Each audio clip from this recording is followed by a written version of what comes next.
Susubukan muna kita. Sige, sir. O, sige. O, yan. Tignan ko magaling ka. Eto, pwede mong hawakan, pero hindi gagalaw. At ito naman, gagalaw, pero hindi mo pwedeng hawakan. At ito, gagalaw, at mapupunta sa gitna. O, sige, tignan natin. I-solve mo. Tignan ko ang IQ mo.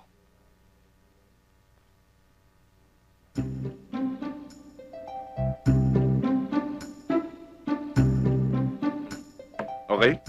Babalikan na lang kita. Teka, sir. Teka lang. Alam ko na. Ha? Oo, alam ko Alam mo na. Panoorin niyo, sir. Ito, hawakan ko, pero hindi gagalaw yan. Ayun naman, hindi ko hawakan pero gagalaw. Ito naman, hawakan ko, tapos mapupunta sa gitna. Okay? Oh, tapos ito sa gitna.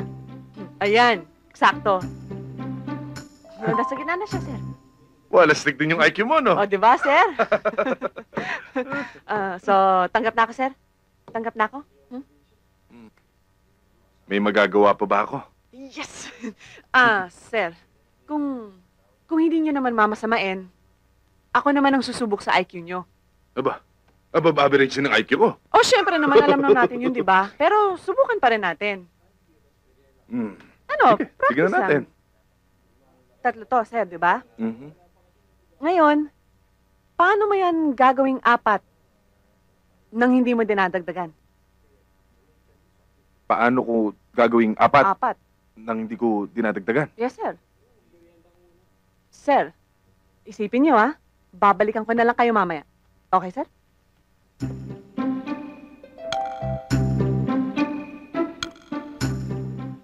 Gagawing 4 nang hindi dinadagdagan?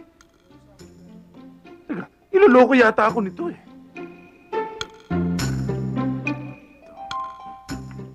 Inuto nga ako nito.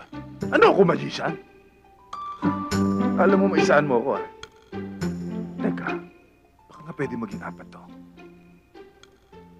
Hindi talaga pwede eh.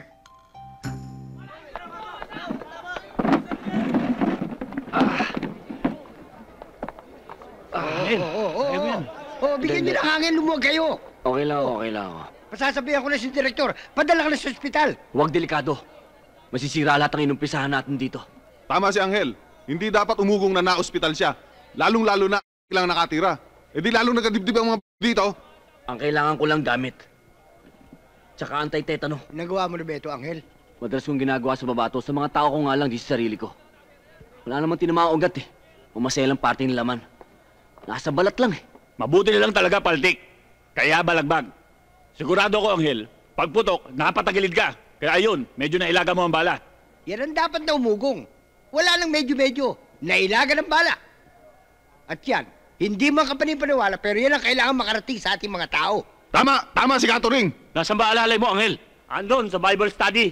Nahatak pa nga si Bong eh. Hayaan nyo na. Doon siya nakako nakatahimikan eh. O ano, nagkakaintindihan tayo. Pero ang pinagtataka ko, paano na ipasok ang perwisyo yan? Hindi ko alam kung saan nanggaling ang... Ano, pakuha tayo ng alak? Kukuha ko. Bawal sa atin ang magbintang. Pero dahil kaso mo, napakahirap maniwala na wala kang kinalaman. Ako na nga namatayan. Ako pang pinagbibintangan ninyo.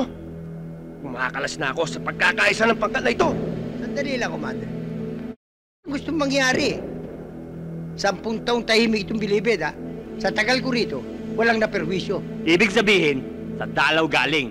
Sagrado dalaw dito. Pag ang asawa natin, napag hinala ang nagdadala buong pagkababae, buong pagkatao, binubulat lang. Kaya pati mga dalaw nasama na sa gulo. Hindi ako natatakot sa inyo! Lalong-lalo ka na, Angel. Hindi ako mahal. Commander, dahan-dahan ka ng pananalita, ha? Patawarin ng Panginoon ang taong ito. Hindi niya alam ang kanyang ginagawa. Amen, brother. Amen. Ba't kayo gumalaw ng walang timbre? Malaking gulo yan.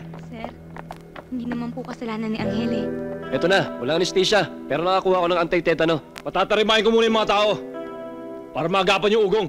Huwag mo nga hawakan yan. Dumi-dumi ng kamay mo. Kung makapagsalita ka, akala mo may alam ka. Oo, Senior medic ako sa walk training namin. Ganun ba? O sige, ikaw tumira nito. Ha? Sandali. Ano ba ginagawa niyo dito? Ihanda mo yung gasa mo dahil pag hinugot mo yung bala dyan, bubulwak ang dugo dyan.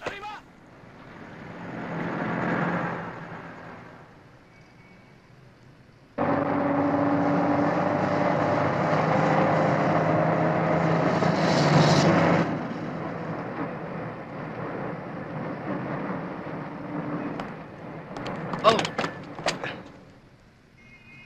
Sorry. It's all right.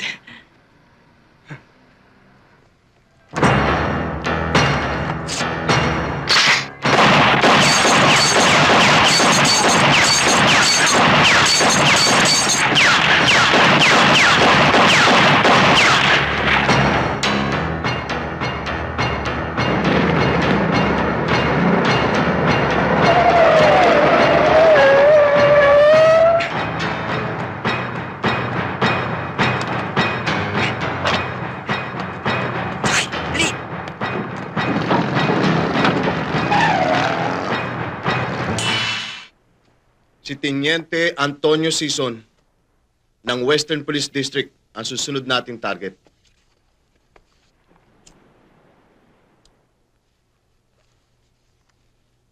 Sana maging malinis ang trabaho ninyo para hindi tayo pumaltos. Matagal ko nang hinihintay na sabihin mo sa amin yan, Cesar. Naiinip na ako. Kailan ba natin siya babanatan? Kung nakahanda na sina Roger at Danny. Okay na kami ni Roger.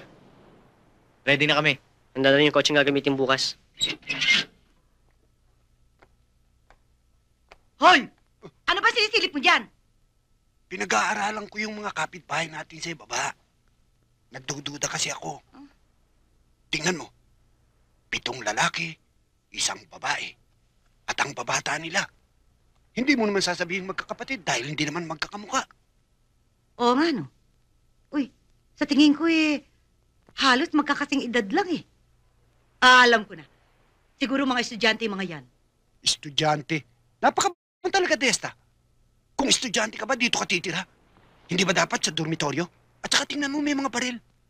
Kung ang ulo ni Teniente Sison bukas ng umaga, sa gabi bibiyahe tayo ng Quezon. Magre-report tayo kay Commander Beltran.